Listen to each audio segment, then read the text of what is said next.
Have you ever seen how when a woman is unfaithful, she does not always seem guilty? At times, she is extra nice, other times, she is easily annoyed, and on occasion, she makes herself the victim. Here is why. Guilt does not appear the same way for women as it does for men. That is the truth. Men confess to ease guilt. Women handle guilt to keep emotional control. If you have ever felt something was wrong but could not explain why, this explanation will give you clarity. Stephanie here. Welcome. Pay attention, because in today's lesson, I am going to guide you through 5 mind behaviors women show after cheating, why they occur, what they signal, and how to see guilt separate from genuine emotion. Let us begin with the most puzzling one. Sign 1. Overcompensation, the excessive love phase. Recognize that sudden outbreak of care that almost feels too good to be true? She's hugging you more, sending you sweet messages out of nowhere, talking about we like she has fallen in love all over again. You start thinking, okay, maybe she finally got back on track, but that is not true. What is really happening here is psychological makeup. When a woman cheats and still views herself as the good person, her brain goes into what experts call moral balancing. It's a hidden attempt to even the score. I did something bad, so now I need to do something good, right? She increases the love. She gives you gifts, plans romantic dates, becomes more intimate. But under that affection is not genuine passion, it's guilt handling. You can often tell because the feeling seems forced. She's not connecting, she's acting. She's trying to remove the wrong in her head by being the perfect girlfriend for a short time. And inside, you can feel the gap. It's in the timing, right? After a strange weekend, a hidden phone call, or a sudden change in feeling.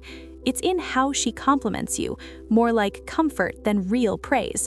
It's in how she holds you, gentle but separate. And the real sign is the affection does not last long because it's not based in desire, it's based in guilt. Now, once that short-lived moral relief fades, her feelings will drop again. She returns to being distant, unfocused, defensive, and you'll be left uncertain. So when her love jumps overnight, don't just take the attention. Watch it. Ask yourself, what was different? What started the shift? Because real love grows over time. Guilt love shoots up and then falls down. Sign number 2. Irritability and sudden anger. When guilt turns to hostility. Tell me, do you notice how suddenly she starts getting annoyed by everything you do? Your jokes are not funny anymore. Your habits now bother her. She focuses on your tone, your timing, your very presence, you name it. In the end, you're left asking yourself, wait, what did I even do? The answer could be nothing. You see, when a woman feels guilty, her mind fights itself. Part of her wants to push down the guilt to keep things normal. The other part hates being reminded of the man she hurt. That pressure has to go somewhere, and so she sends it towards you. Experts call this emotional displacement, putting uncomfortable feelings onto a safer target. And who is safer than the man who still believes her? So she finds a reason to be angry, small ones, made-up ones. It is her mind's way of saying, if I can find fault with him, I do not have to feel so bad about what I did. Here's how it happens. She'll start arguing over small things, like how you loaded the dishwasher or forgot to text her back.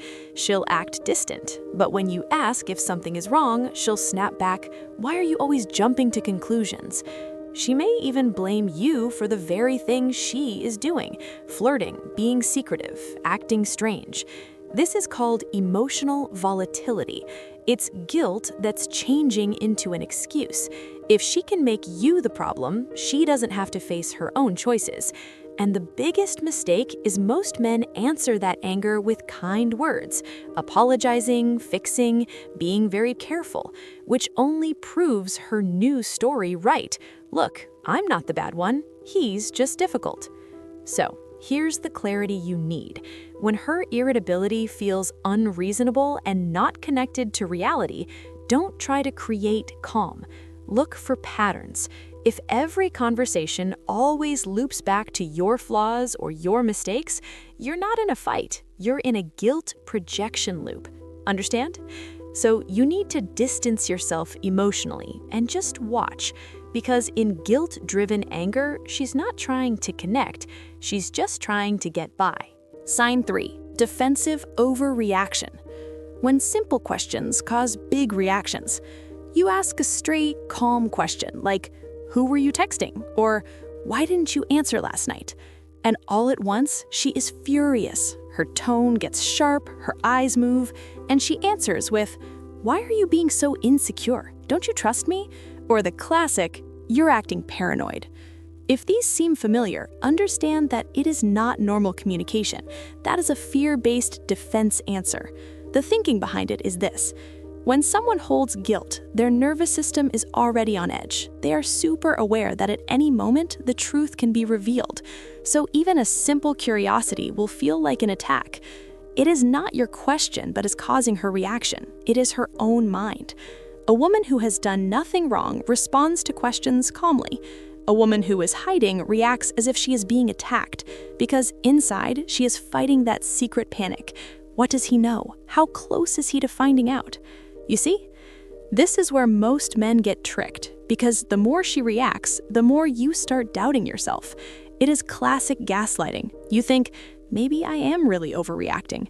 That is exactly how guilt protects itself, by switching the emotional burden. So, here's the behavior I want you to watch. Too much justification. She gives long, needless explanations that sound practiced. Gaslighting. She turns your question into a sign of insecurity or control. Avoidance. She changes topics quickly or pulls your attention with affection or humor. Each of those is an emotional smokescreen. Remember that. It is hard to see because she's not always lying directly. She's avoiding clarity. A guilty person stays away from precision. They like emotional chaos because it stops you from thinking clearly. So, here's your clarity. If your calm curiosity again and again causes too much emotion, it is not communication, it is hiding. Yes, she is trying to hide something. If you notice her mood shift from open to defensive the instant you get close to the truth, do not push harder, just stop and observe. Because you see, the truth does not need defending, only lies do. Sign number 4, sudden effort to fix the relationship. So you've been arguing for weeks. She's been distant, distracted, emotionally gone. And then she's all in. She wants to talk things through. She's suggesting therapy. She's saying things like, "I've been thinking about how to make us stronger," or, "Hey, I really do not want to lose you." And for a moment, you relax. You think, well, she's had a change of heart, and maybe she finally sees my value. But I want you to slow down at this point. That is not always making up, you see. Sometimes it's self-correction. See, when a woman cheats, her sense of identity gets hurt. She doesn't just betray you, she betrays her view of herself. And if she sees herself as a basically good woman, that conflict will bother her. So instead of confessing or walking away, she tries to fix the relationship, not to heal, but to fix her self-concept. What's your take on these defensive reactions? Have you seen this smoke screen before? Comment below with your opinions. In her mind, she is thinking, if I can make him happy again, maybe I am not a bad person. If we get back on track, maybe what I did wasn't so serious. And that is why her effort will feel rushed, full of feeling, and also not steady. It is driven by guilt, not built on genuine reasons to repair the emotional connection, right? You will notice the signs. The pace is rushed. She is extremely eager for things to go back to normal. She's affectionate, but stays away from specifics about the real problems. She apologizes in a general way. "Oh, I know I haven't been myself lately," but never gives you clear details as to why that is the case. What is happening is she is trying to change the story without facing the truth. If she can save the relationship, she saves her self-view in her mind, and maybe even in yours. But that kind of saving comes with a cost. You become emotionally responsible for keeping her relief. She is no longer fixing things with you, she is just fixing her guilt by using you. And that is dangerous because it makes you wrongly see her effort for emotional honesty. But honesty is slow. Effort is fast. Honesty is uncomfortable. Effort is soothing. Here is your clarity. Real change is steady, humble, specific. Guilt-driven change is strong. It is short-lived. It is unclear. So when she, out of the blue, wants to rebuild, do not let your feeling of ease blind you. Ask yourself, is she addressing what actually hurt us, or just trying to quiet what is haunting her? A relationship can be repaired, but not when guilt is holding the hammer. Sign 5. The confession that makes you feel guilty. Think about this. She sits you down, tears in her eyes, and says, "I need to tell you something." Your heart skips, you prepare, and she admits it. "I cheated." You expect the truth to bring peace, but instead you leave that conversation confused, emotional, and somehow maybe even guilty. Let us look at what just happened. You see, when a woman cheats, the guilt becomes too much. She may confess, but not to set you free. She wants to set herself free. She's not looking to heal you, she's just looking for release, right? And the fastest way to get that relief is to move that emotional weight back onto you. So listen carefully to how she shapes her confession. It will sound something like this. "I was lonely. You were not giving me attention. We were drifting apart. I made a mistake, but you made me feel invisible."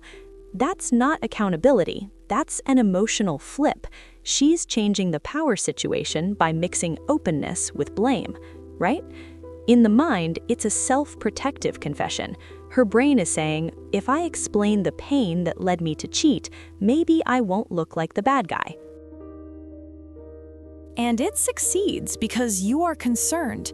You start thinking, maybe I really was too distant. Maybe it was my fault. Before long, you are consoling the woman who just betrayed you. It is not reconciliation, it is manipulation. Here is how to tell the difference between a genuine confession and a guilt-driven one. Listen. So, genuine remorse is about the harm she caused. Guilt manipulation is about the pain she felt. Genuine remorse takes full ownership. Guilt manipulation shares or shifts blame. Genuine remorse accepts consequences. Guilt manipulation seeks emotional comfort. Genuine remorse focuses on your healing. Guilt manipulation focuses on her image or relief. If she is crying, apologizing, but constantly explaining, she is not necessarily dealing with guilt. She is changing how it looks. She wants forgiveness without accountability. And if she says things like, "Oh, I just want us to move forward," without giving you time to process, what she is really saying is, "Hey, let's skip past my past guilt so I can feel better." Do not fall for that false idea of closure. Closure does not come from a confession. It comes from consistent honesty from then on. So if she confesses but continues to hide details, avoid responsibility, or make her feelings the center, you are not being healed. You are being managed. So this is the clarity you need. Listen to me. True remorse has no defense. When someone is truly sorry, they do not argue their case. They just accept the cost. If her confession leaves you more confused than calm, that was not an apology. It's just a basic strategy that she is carrying out. Remember that, everyone. Understanding guilt requires becoming aware. When you know what guilt looks like, you stop being confused by all these mixed signals that a guilty woman gives you. You stop mistaking overcompensation for love, and you stop taking in the chaos as something that is your fault. You see, clarity is power. It doesn't make you cold, it makes you calm. And once you are calm, no one can use your emotions again. What do you think? Did the final sign give you the clarity you needed? Share your personal thoughts or experiences in the comments below. Your opinion matters. If this video helped you see things clearly, please support this channel by subscribing, liking this video, and sharing it with a friend who might need to see it. Thank you for watching.